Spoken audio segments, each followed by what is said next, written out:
મોરબી તાલુકા પંચાયત ઓફિસમાં કેમેરા નાખવાના બિલની ચૂકવણીમાં ભ્રષ્ટાચારના આક્ષેપ છે।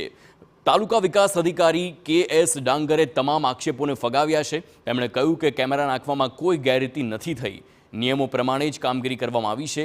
13 કેમેરાનું 6 લાખ રૂપિયાનું બિલ પણ ચૂકવવામાં આવ્યું છે। હાલ અમે 13 કેમેરા નાખેલા છે અને 13 કેમેરાનું અમે 6 લાખ રૂપિયા ચૂકવણું કરેલું છે એજન્સીને। અને આ જે કેમેરા નાખેલા છે એ ખૂબ હાઈ રેઝોલ્યુશનવાળા છે, નાઇટ વિઝનવાળા છે અને અવાજવાળા પણ, કે તમારું સાઉન્ડ પણ કેપ્ચર કરે। અને આ બધી પ્રોસેસ જે સરકારશ્રીના નિયમો હોય કે શોભનડોળમાં ઠરાવ લેવાનો હોય, જે નિયમ અનુસારની કાર્યવાહી કરી અને લેવામાં આવેલા છે। એમાં ક્યાંય ગેરરીતિ કરેલી નથી અને બિલકુલ જે બીડમાં જેનો ભાવ સસ્તો આવ્યો છે એ પાર્ટીને અમે ઓર્ડર આપેલો છે અને હાલ અમે 13 કેમેરા નાખેલા છે અને જેનો અમે 6 લાખ રૂપિયા પેમેન્ટ કરેલું।